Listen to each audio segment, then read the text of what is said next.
नमस्कार, news bye scope पे आप सभी का बहुत बहुत स्वागत है। मैं हूं मनीष कुमार वर्मा। बीजेपी की तरफ से आज लोकसभा उम्मीदवारों की दूसरी लिस्ट जारी कर दी गई है, लेकिन इस लिस्ट में झारखंड की जो 3 सीटें बची हुई थी उस पर अभी उम्मीदवारों का नाम की घोषणा नहीं की गई है। वहीं बिहार में अभी उम्मीदवारों के नामों की भी घोषणा नहीं की गई है।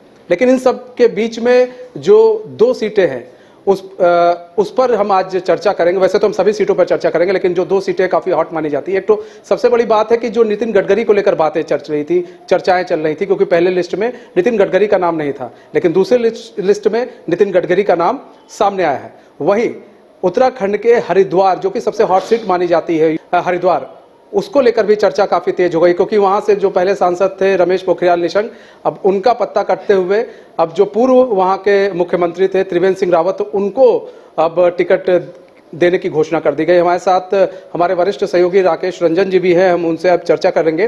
राकेश रंजन जी, आज दूसरी लिस्ट जारी की गई है, लेकिन उसमें बिहार का नाम नहीं है। आज कहा जा रहा है कि जिस तरह से चिराग पासवान से बात बनी है, तो हो सकता है तीसरे लिस्ट में घोषणा कर दी जाए। लेकिन झारखंड की जो 3 सीटें थी उस पर भी अभी तक विचार विमर्श नहीं बन पाया है। आखिर क्यों?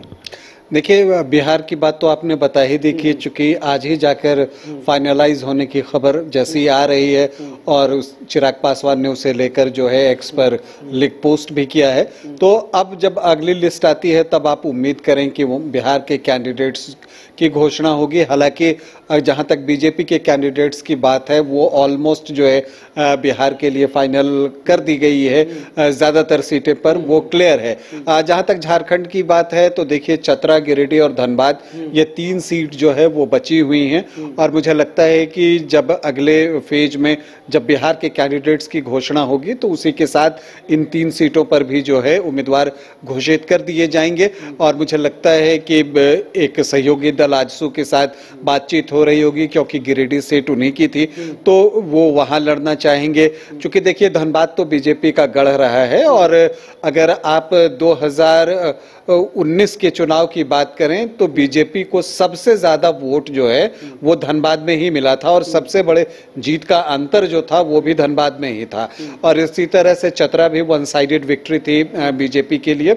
तो ये तीनों सीटों में 2 तो बिल्कुल बीजेपी के गढ़ जैसी बात है, तो वो अपना समय ले रहे हैं। और गिरिडीह की सीट पर भी बड़ी अच्छी मार्जिन से जो है चंद्र प्रकाश चौधरी आजसू के जीते थे, और उन्होंने कद्दावर जगन्नाथ महतो को हराया था, स्वर्गीय जगन्नाथ महतो को। तो ये 3 सीटें भी जो है आप कह सकते हैं कि एनडीए उस पर बहुत विश्वास करके चलती है कि हाँ, ये उनके पाले में आएगा। तो ये स्थिति है बिहार और झारखंड की। फिल वक्त आज की अगर हम बात करें तो जो सेकंड लिस्ट आई है उसमें 72 उम्मीदवारों की घोषणा जो है बीजेपी ने की है।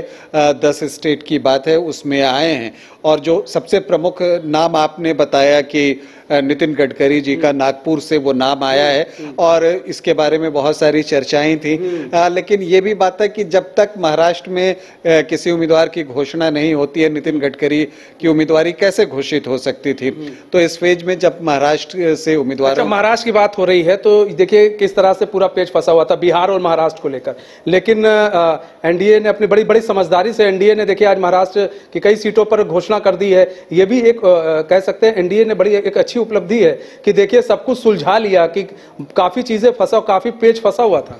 या देखिए, ये चीजें तो हैं ही कि आपका गठबंधन कितना मजबूत है और उसमें समझदारी कितना है, और जो गठबंधन के सहयोगी हैं वो इस गठबंधन को कंटिन्यू करने के लिए कितना प्रयास करने जा रहे हैं अपनी तरफ से। अगर हम उसकी बात करें तो वो बहुत महत्वपूर्ण होता है किसी भी गठबंधन के लिए। और एनडीए के लिए देखिए, जो मुश्किल था वो महाराष्ट्र में था, और इसके अलावा बिहार है।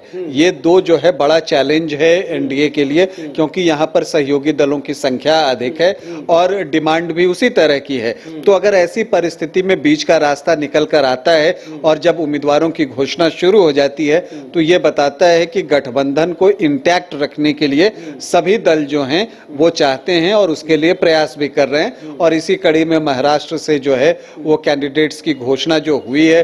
और एक, जैसा आपने नितिन गडकरी का नाम लिया, एक और बड़ी बात है कि पीयूष गोयल जो राज्यसभा में नेता हैं, उनको भी जो है मुंबई नॉर्थ से टिकट मिला है। तो ये बता रहा है कि बीजेपी का जो एक टारगेट है कि वो 370 सीटें अपने दम पर जीते, तो उस दिशा में प्रयास करते हुए जो है वो बीजेपी की इस दूसरी लिस्ट को आप देखें तो लगता है कि उसी दिशा में बीजेपी अपनी कोशिशें तेज कर रही है और इसलिए जो कद्दावर नेता हैं उनको जो है टिकट दिया जा रहा है। इसी तरह से मनोहर लाल खट्टर ने मंगलवार को इस्तीफा दिया और उसके बाद बुधवार को आज जब दूसरी लिस्ट आई है तो वो करनाल से चुनाव लड़ रहे हैं। हालांकि इसके बारे में पहले से ही संभावनाएं जताई जा रही थी जब उन्होंने सीएम के पद से इस्तीफा दिया।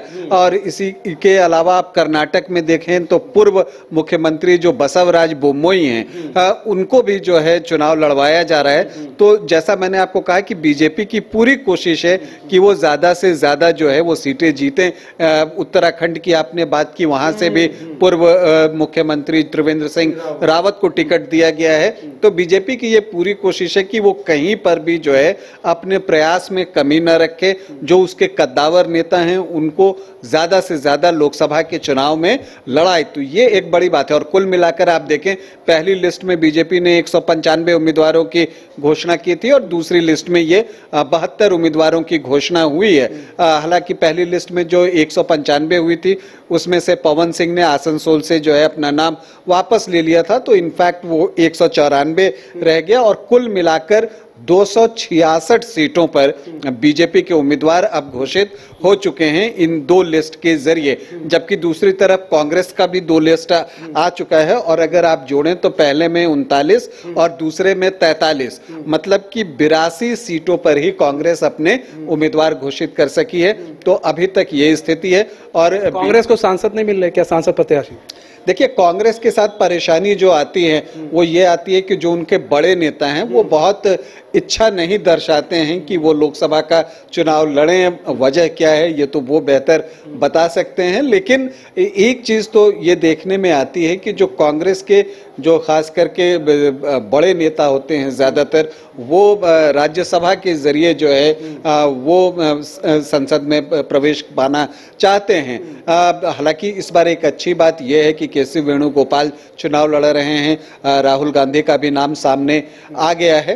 तो ये नाम हैं जो कि कुछ बड़े नाम आप देख रहे हैं, लेकिन जो और भी उनके कद्दावर नेता हैं उनको भी सामने आना चाहिए और वो चुनाव लड़ने के लिए अगर सामने आते हैं तो उससे कार्यकर्ताओं का भी जो हौसला होता है वो भी बढ़ता है। और इसीलिए देखिए बीजेपी की कोशिश क्या है कि वो अपने बड़े नेताओं को उतारे। उससे क्या फर्क पड़ता है कि जो आपके कार्यकर्ता होते हैं वो मोबिलाइज हो जाते हैं, उनका उत्साह बढ़ जाता है और उसका असर आसपास की सीटों पर भी पड़ता है। इसलिए आप देखिए कि प्रधानमंत्री नरेंद्र मोदी बनारस से चुनाव लड़ रहे हैं, अमित शाह गांधीनगर से चुनाव लड़ रहे हैं, नितिन गडकरी का नाम आ गया, राजनाथ सिंह चुनाव लड़ेंगे ही। तो सारे बड़े नाम आप देखते हैं, पीयूष गोयल जो कि राज्यसभा के नेता थे उनको लोकसभा में उतारे। ये आप देखिए ना किस तरह से पहले आप देखिए अभी पिछले साल जो है 5 राज्यों के चुनाव हुए उसमें भी तो उतार दिए गए थे। कई ऐसे मंत्रियों को उतार दिया कि नहीं भैया आप क्या नाम है आप विधायक का चुनाव लड़िए। तो कहीं ना कहीं बीजेपी ये चाह रही है कि उसे बस सीट चाहिए और वो जान रही है कि हमारे पास चेहरा है और हम हर चेहरे को इस बार मौका देंगे। अब चाहे विधायक बनाना पड़े, चाहे सांसद बनाना पड़े, कुछ भी करना पड़े। बीजेपी का एक ही टारगेट है फिलहाल लोकसभा चुनाव में, किसी तरह उसकी जो 400 का आंकड़ा है उसे पार करना चाह रही है। देखिए आप कहते हैं कि उन्हें किसी भी तरह से जीत चाहिए, लेकिन उसके लिए आपको एक स्ट्रैटेजी भी बनानी पड़ती है और बीजेपी की स्ट्रैटेजी बहुत साफ है कि अगर मैं बड़े नेता को उतारता हूं, यही चीज विधानसभा के चुनाव में भी हुआ कि अगर मैं बड़े नेता को उतारता हूं तो उसका जो इंपैक्ट होता है सिर्फ उसी क्षेत्र भर सीमित नहीं रहता है। अगर विधानसभा में है तो उसी विधानसभा क्षेत्र भर नहीं रहेगा और लोकसभा में है तो उसी लोकसभा क्षेत्र भर नहीं रहेगा। उसका जो असर होता है वो व्यापक होता है और आसपास की जो कंस्टिट्यूएंसी होती है उन पर भी असर डालता है। तो उनकी स्ट्रैटेजी बहुत साफ है, वो वहां पर भी उसका फायदा उठाना चाहते हैं। एक बड़े उम्मीदवार को उतारकर जो है वो सिर्फ एक जगह पर जो है अपना फायदा नहीं देखते, वो देखते हैं कि अगल बगल भी जो है उसका हमको फायदा मिलता है। तो ये उनकी स्ट्रैटेजी है, ये रणनीति है। दूसरी तरफ आप देखते हैं कि जो विपक्ष के बड़े नेता हैं उनमें से ज्यादातर जो है वो चाहते हैं कि वो चुनाव से किनारे रहें, चुनाव लड़वाना चाहते हैं। जबकि विधानसभा के चुनाव में कैलाश विजयवर्गीय का आपको बयान याद होगा, वो बहुत इंटरेस्टेड नहीं थे, लेकिन पार्टी ने उनसे कहा कि नहीं आपको चुनाव तो लड़ना पड़ेगा और वो लड़े।